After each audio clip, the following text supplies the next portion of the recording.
Joe Burrow's exit via injury helps Ravens beat Bengals. Baltimore. The Baltimore Ravens hosted the Cincinnati Bengals on Thursday Night Football in a key AFC North battle.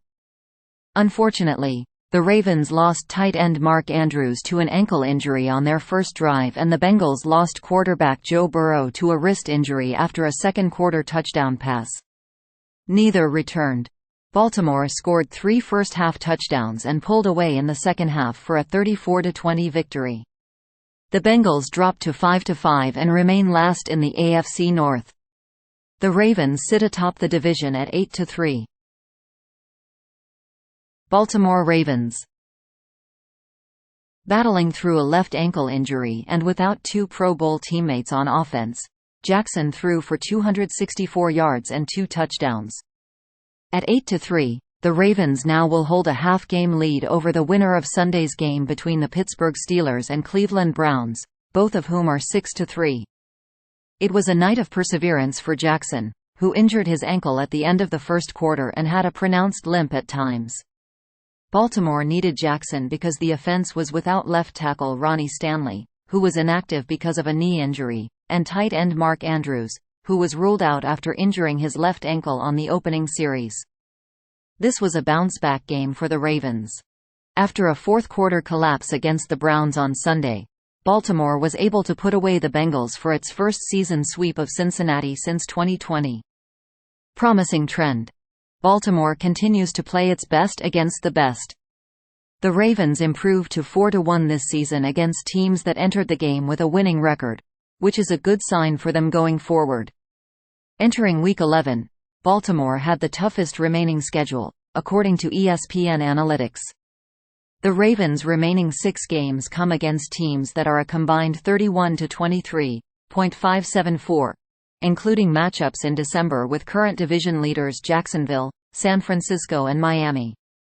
How unlikely was wide receiver Nelson Agholor's 37-yard touchdown late in the first half? The TD probability was 3.7%, according to NFL Next Gen Stats.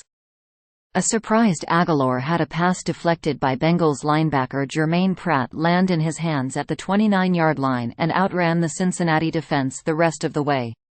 He capped his 3rd touchdown of the season with a forward flip into the end zone. Silver lining.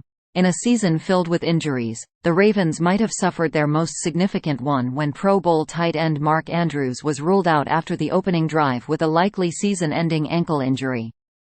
Without Andrews, Jackson relied more on his outside targets. In the first half, Jackson threw touchdown passes to wide receivers Nelson Agholor and Rashad Bateman. This marked the first time he produced multiple touchdown passes to wide receivers since Week 2 of last season.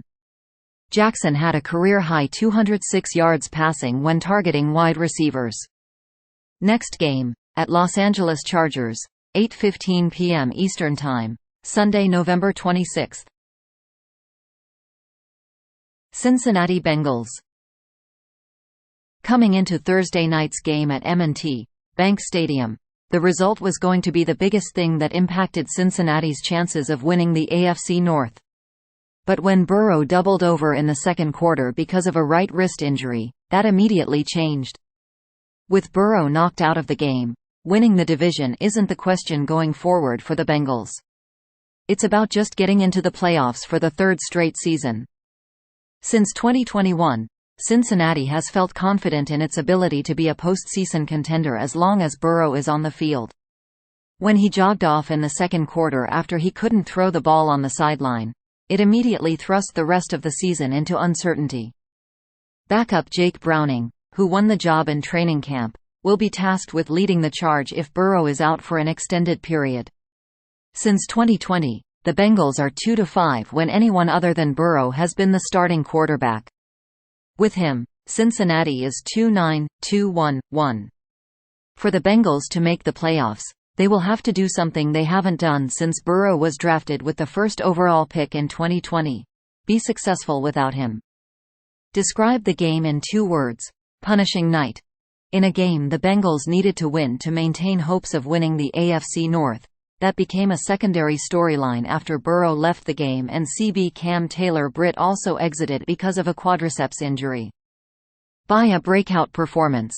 Tight end Tanner Hudson has become the team's most effective receiving option at the position. In his first 4 games of the season, he had 14 catches for 126 yards. When Burrow was in the game, he leaned on Hudson for a big 21-yard completion on 3rd down. It's the type of play and trust that shows Hudson warrants a bigger role moving forward. Troubling trend. Cincinnati entered the game 31st in defensive yards allowed per play.